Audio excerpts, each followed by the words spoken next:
¿Qué tal? Bienvenidos a este espacio que inaugura la Comisión de Educación del Observatorio Nacional de la Discapacidad. Este espacio lo nominamos Foro de Buenas Prácticas en Educación Inclusiva.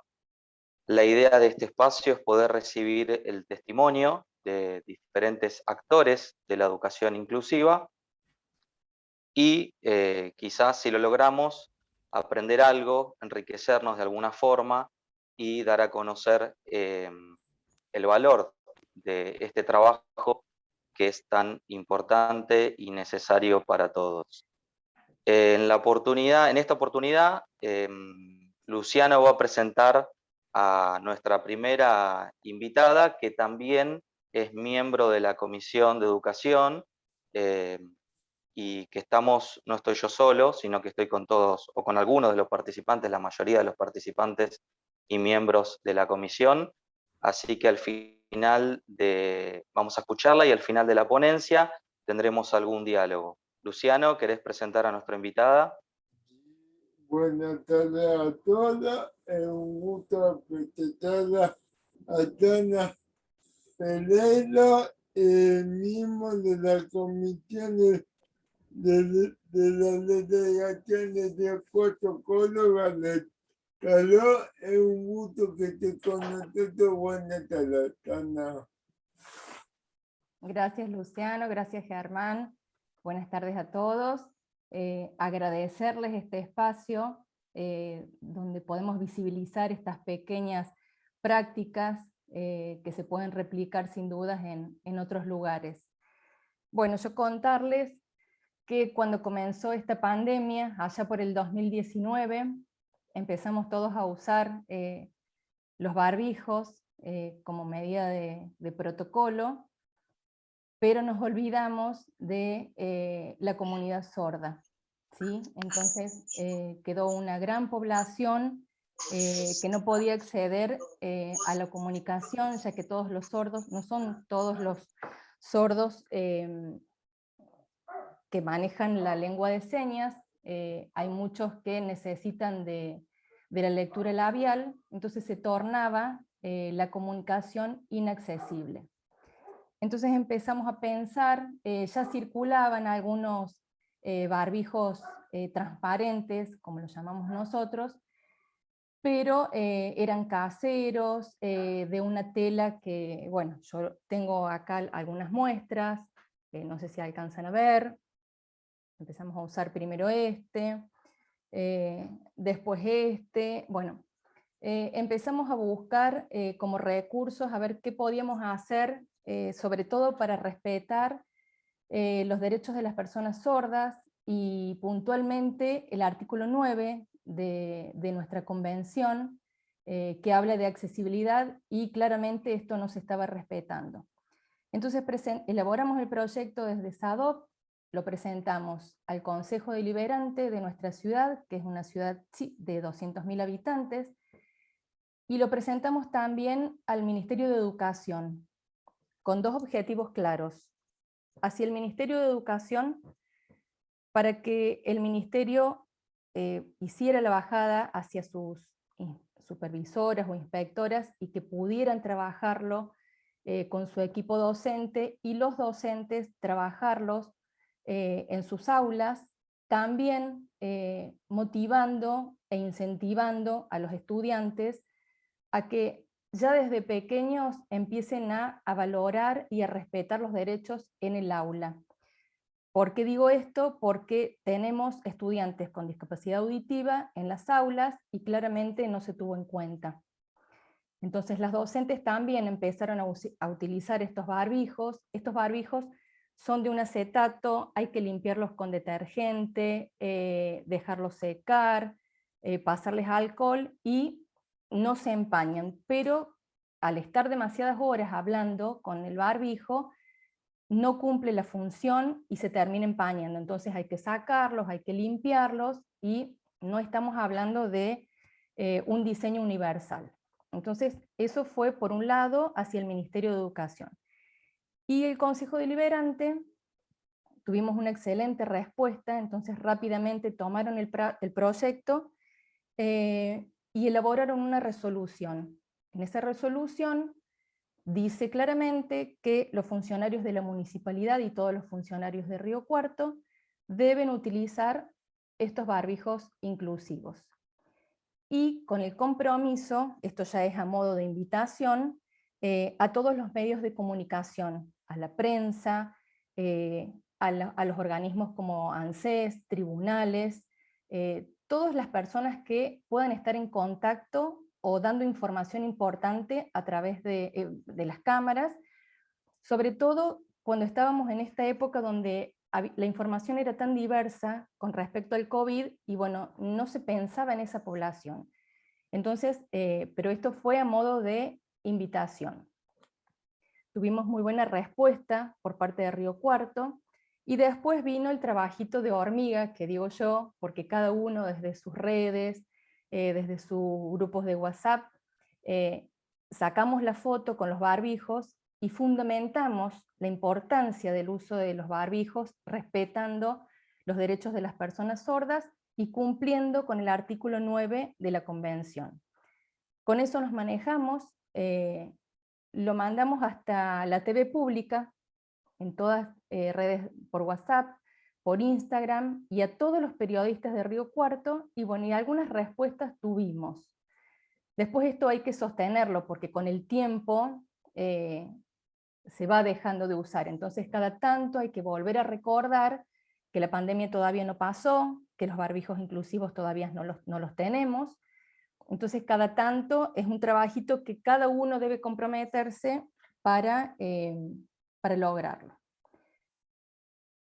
Llegando también con nuestras amistades y por relaciones a través de WhatsApp, nos ponemos en contacto con la coordinadora del Consejo Consultivo de Discapacidad, Mónica Bianchi. Le planteamos también el proyecto y esta inquietud y este deseo que teníamos de que esto se llevara a cabo. Entonces, en conjunto, elaboramos una carta y la enviamos al CONICET. Esa carta decía que solicitamos al CONICET que elabore un barbijo universal que reúna las condiciones que debe reunir, que permita la lectura labial, que no se empañe, y que quede ya como política pública, porque la pandemia va a pasar, pero para que no nos vuelva a tomar de sorpresa y tener que ir elaborando proyectos cuando todavía no ha instalado una política de Estado que contemple o contenga a todos. El CONICET también nos respondió rápidamente. Para llegar a esta carta hicimos una junta de firmas, logramos 100 firmas, mucha gente colaboró y estuvo en acuerdo y apoyando esta iniciativa, y el CONICET nos dio una respuesta favorable, por suerte. Ellos están en este momento trabajando con la Universidad de Buenos Aires y están aguardando una licencia para poder comercializar o poner al público estos barbijos. Obviamente que esto lleva tiempo, supongo que las telas tienen que probarse para ver si dan resultado o no. Nos mandaron una foto, la foto es de un barbijo común, pero transparente. Así que lo positivo de esto es que el CONICET toma la propuesta y la iniciativa, y nosotros decíamos, la pandemia seguramente va a pasar, y ojalá o no dejemos de usar los barbijos, pero estos barbijos inclusivos ya van a quedar instalados en nuestra sociedad. Pensando en el ámbito de salud, donde los barbijos se usan de manera permanente. Los médicos, los que están en los consultorios de cirugía, siempre tienen que usar los barbijos. Entonces, seguirá después un trabajito para que se instalen directamente esos barbijos pensando en la población de personas con discapacidad auditiva. Así que bueno, un poco ese era el proyecto que iniciamos desde Río Cuarto. En las escuelas también seguimos trabajando, tanto de gestión pública como de gestión privada. En las escuelas de gestión privada, bueno, la patronal es la que era la encargada de ofrecerle a sus docentes el kit con los barbijos y con los elementos de cuidado. Entonces pedíamos que, ya que tenían que comprar los barbijos, que utilizaran los barbijos transparentes, y lo hicieron. Así que la mayoría de las escuelas de gestión privada están utilizando estos barbijos.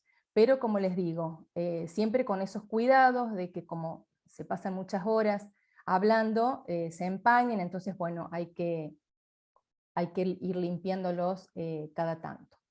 Desde el Ministerio de Educación también se hizo la bajada, pero no tan fuertemente como lo hicimos en las escuelas de gestión privada.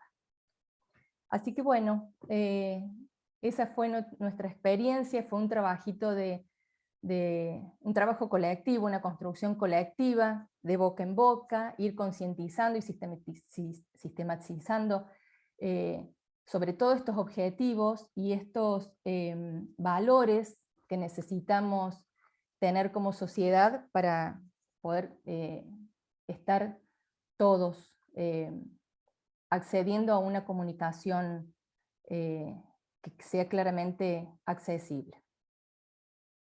¿Sí? Esa sería nuestra propuesta desde nuestro sindicato. Y Buenísimo, bueno, Sandra. ojalá tengamos respuesta pronto del CONICET. Hola. Bueno, agradecemos. Hola, Sí. Estela. Hola, lamentablemente a ratos pude escuchar, a ratos no, a ratos me pudieron ver, a ratos no, pero bueno, espero después poderlo ver bien por la grabación, no sé qué pasa. Sí sé, yo no sé, esa es la idea, por eso tuve problemas. Bueno, gente, felicitaciones a SADOT por su intervención. Es importante que un gremio se ocupe de estas cuestiones. Un abrazo fuerte para todos. Gracias, Estela. Gracias, Hasta Estela. luego. Hasta luego. Bueno, agradecer a Sandra Ferrero, miembro de la comisión directiva de SADOP, de la delegación Río Cuarto, Córdoba, y abrir ahora un espacio para los compañeros de poder conversar, sacar alguna conclusión de esta experiencia que pueda servirnos para pensar las prácticas inclusivas, ¿no? Lo que llamamos las buenas prácticas. ¿Alguien quiere hacer un comentario, una pregunta? Camila. Dale. Sandra, muchas gracias por compartirnos esa experiencia y pensada, ¿no? Cómo la naturaleza de las buenas prácticas todavía queda un poco en manos de qué tanto la remamos desde el ejercicio, ¿no? Cotidiano, desde las instituciones, de las personas, y cómo esta construcción colectiva de cómo pensar nuevas prácticas inclusivas que ya traigan la mirada de la inclusión incorporada, digamos, ¿no? Y que todavía estamos en ese proceso de construcción, pero que personas e instituciones como la tuya y a la que vos perteneces aporta para intentar incorporar en esos análisis, en esas planificaciones, en ese quehacer cotidiano de las instituciones, la mirada inclusiva. Y esto implica que esperamos algún día llegar a no tener que hacer estas acciones diferenciadas, ¿no? Para intentar, cuando pensamos, ¿no? A veces y leemos a Zabalza, que digo, es un autor que por ahí lo tengo muy presente, esta idea de que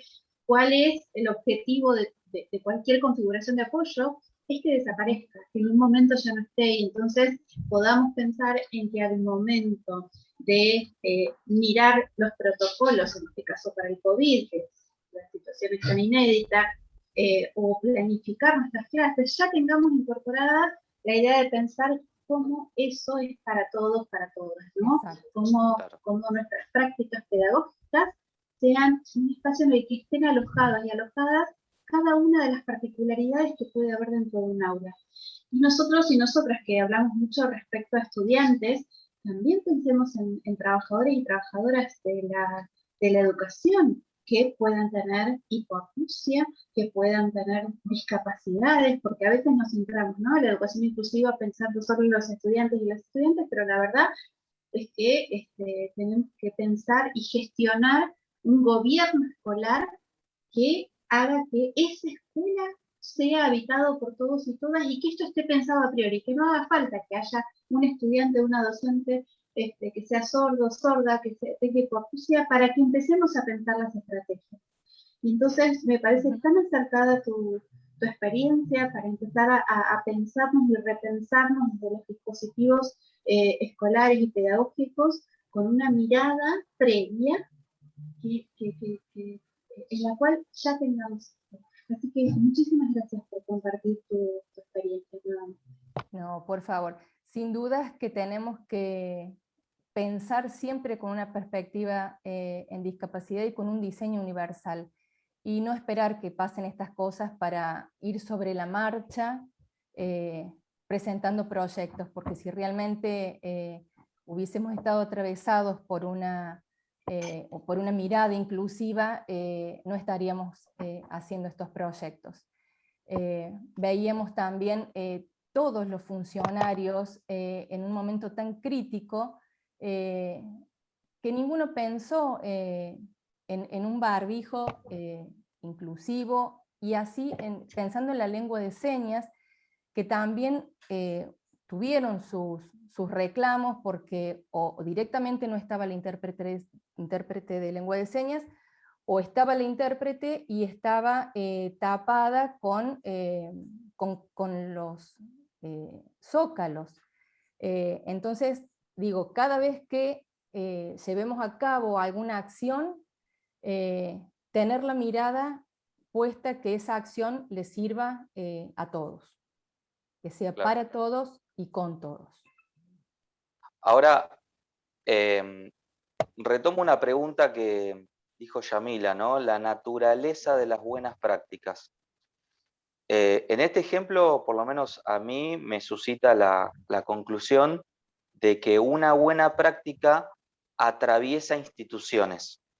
Hay un recorrido que hacen ustedes, ¿no? Desde detectar un problema, Sí. por supuesto el esfuerzo y la gestión y todo lo que movilizaron, pero recurren a,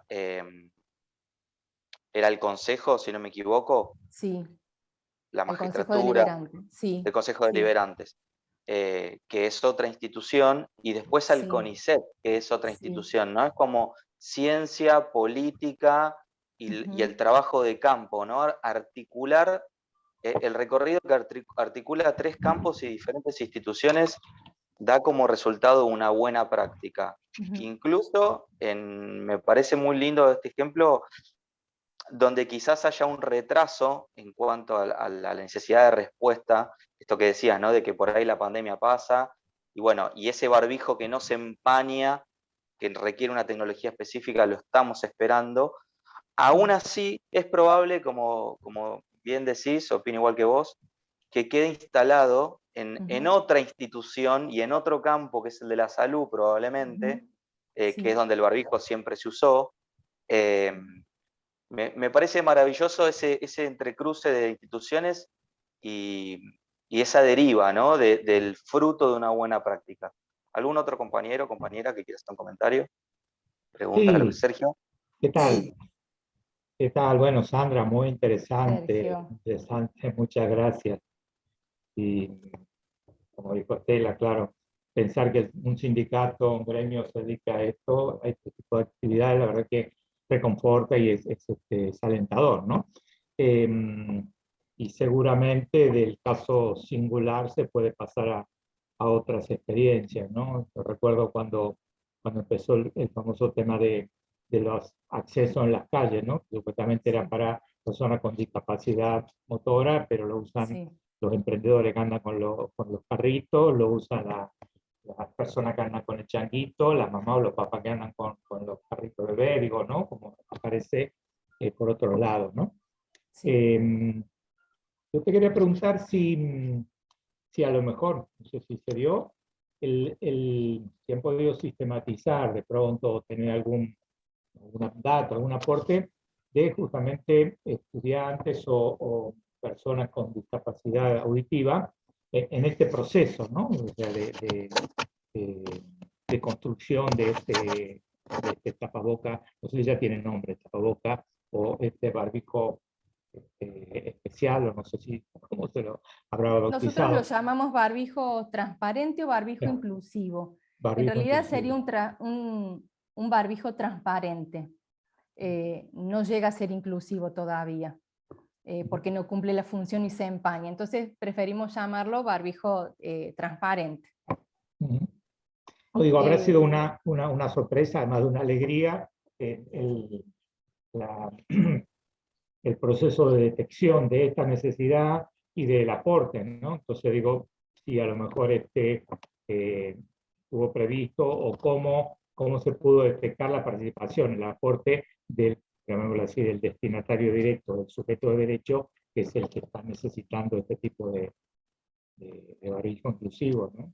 Sí, nosotros tenemos acá la Escuela de Sordos, que también ellos comenzaron utilizando estos barbijos, y los estudiantes que estaban en las escuelas de nivel, bueno, también lo utilizaron.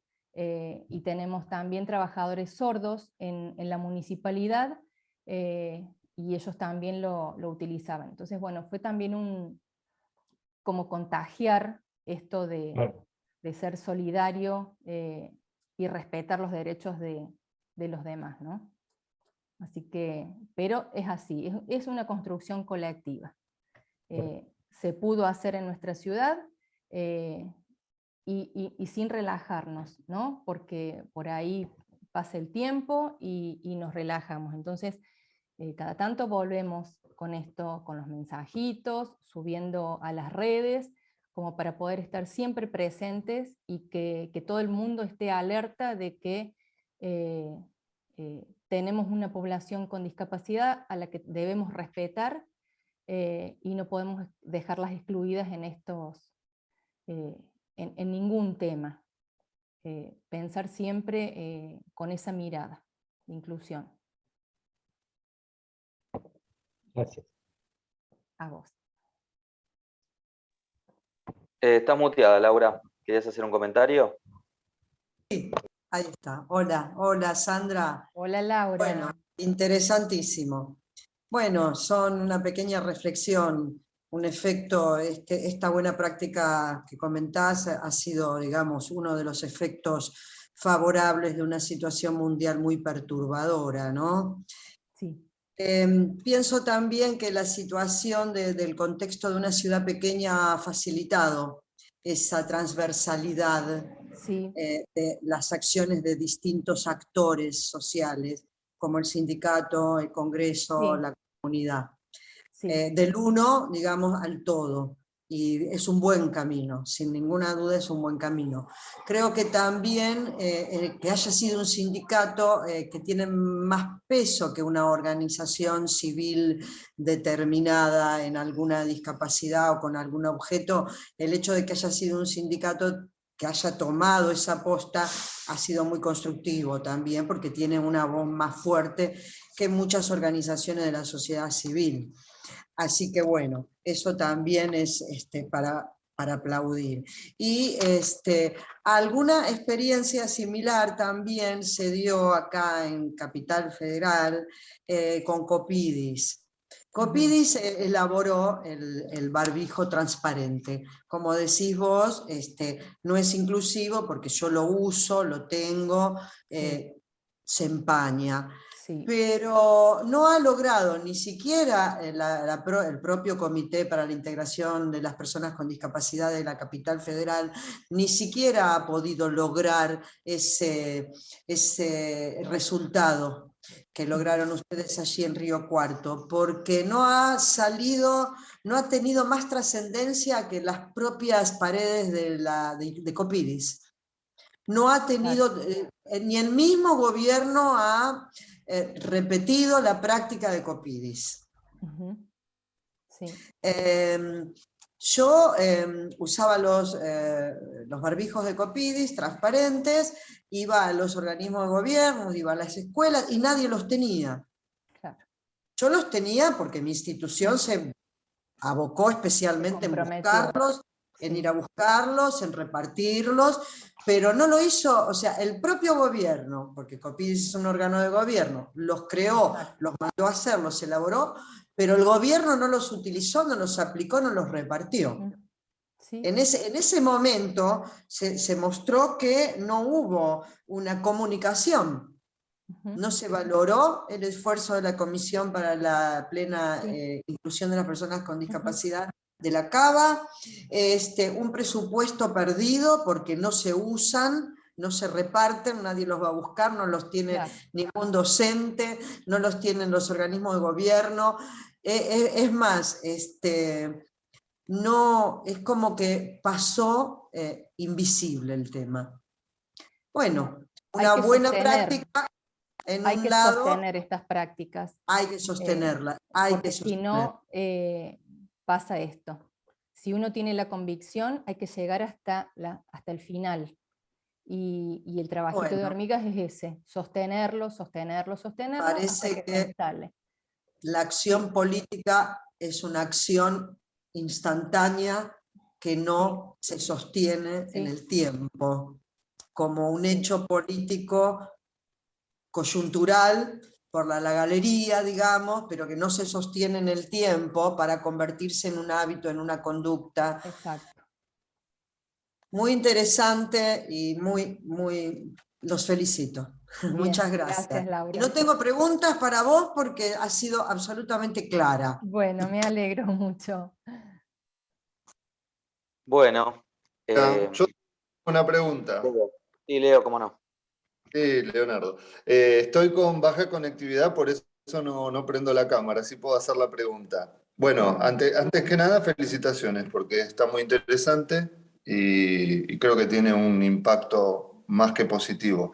Pero mi pregunta nada más apunta que a partir de ya todo el trayecto que realizaron, que está excelente, es si ya pensaron alguna estrategia, entre comillas, de multiplicación, es decir, cómo esto, multiplicarlo en el territorio, en niveles, en distintos ámbitos, etc. Lo pregunto porque precisamente ya siempre, bueno, también mi trabajo siempre tuvo que ver con o las cuestiones industriales o las cuestiones, en este caso, compartiendo con les compañeros de INET, esto de multiplicar un poco a través del sistema educativo también, ¿no?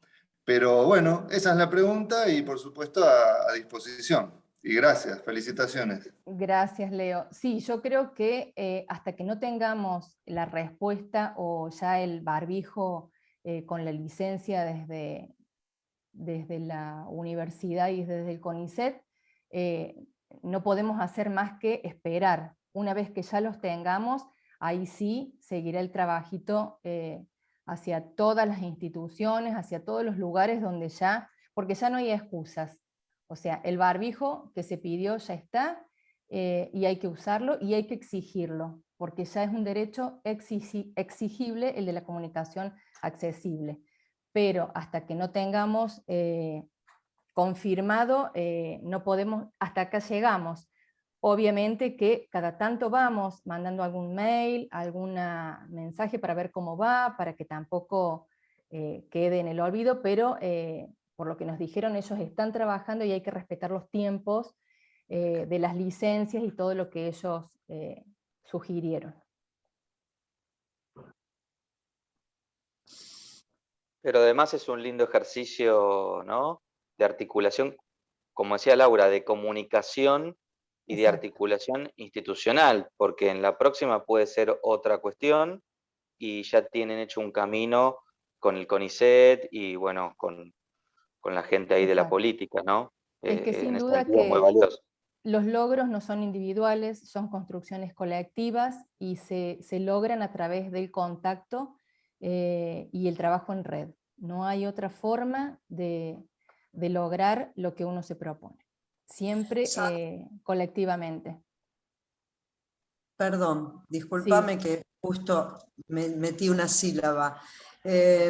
Con lo que estaba escuchando de ustedes, y bueno, con los años que todos tenemos en este tema, lamentablemente cae por su propio peso que se necesitó quizás una situación tan perturbadora como esta que vivimos mundialmente para poder avanzar algún pasito en el tema de esta inclusión del colectivo sordo. Sí. Es muy triste porque somos muchísimas las organizaciones de la sociedad civil y muchas personas con muy buena fe que trabajan en el gobierno que durante muchos años estuvieron y estamos trabajando en la inclusión. Y no somos oídas. No somos cuestión de Estado ni estamos en la cartera política de los últimos gobiernos y de ninguno en realidad hasta ahora. Esperemos que no necesitemos otra pandemia de ningún tipo para que podamos ser oídos en nuestra necesidad de garantes de derechos y de sujetos de derechos. Es muy triste, o sea, es muy emocionante tu experiencia, pero es muy triste tener que escucharla como Totalmente. consecuencia de un evento de este tipo. Exacto. O sea, nunca ninguno de nosotros hubiera preferido la muerte de tantos millones de personas para conseguir un barbijo inclusivo. Es como una contradicción, como un absurdo. Germán lo podrá analizar desde el punto de vista profesional y cada uno de nosotros desde su punto de vista. Cada uno tiene su injerencia profesional. Pero para mí es muy absurdo que una ley, que una resolución o que un proyecto del Congreso avance por una necesidad de este tenor. Bueno, eso solo... un comentario que me sale realmente, nunca tengo esta actitud, pero me duele mucho que durante décadas uno trabaja para lograr algo y necesita este tipo de eventos para poder avanzar un pasito y generar lazos entre personas como organismos y personas con intereses comunes. No me parece humano. Sí, totalmente de acuerdo. Yo creo que tenemos todos los derechos, tenemos muchísimos derechos en la convención, están claramente, el tema es que no se cumplen. Entonces, son exigibles, por eso digo, hay que exigirlos, pero esto que lleva a tener que hacer estas cosas para que realmente nos escuchen y se cumplan los derechos. Es una decisión, porque claramente que es una decisión. Así que bueno, esperemos que... Bueno, aprovecho este comentario que haces para situar que la buena práctica es lo que se ubica entre el derecho enunciado y el derecho efectivo. O sea, los derechos pueden estar, pero después la práctica es eso que alguien concretamente hace y bueno, logra que se efectivice, ¿no? Si alguien tiene alguna última pregunta, si no, ya vamos cerrando, voy a hacer una invitación para alguien más que quiera presentar en el foro en otra oportunidad. ¿Algún comentario, última pregunta? Yo quería decir que en razón a lo que dijo Laura y la experiencia de Sandra, es una clara evidencia de cómo a lo largo de la historia los seres humanos y distintos colectivos de personas van ampliando y consolidando el concepto de ciudadanía a través de estas conquistas en los derechos humanos, ¿no? Y que en esto voy a retomar la idea de que son progresivos, porque es una realidad, no es, lo deseable es que tengan otra forma, pero son progresivos, son exigibles, como decía Sandra, y desde que nuestra convención tiene rango constitucional, más que nunca la palabra sujetos de derecho para las personas con discapacidad.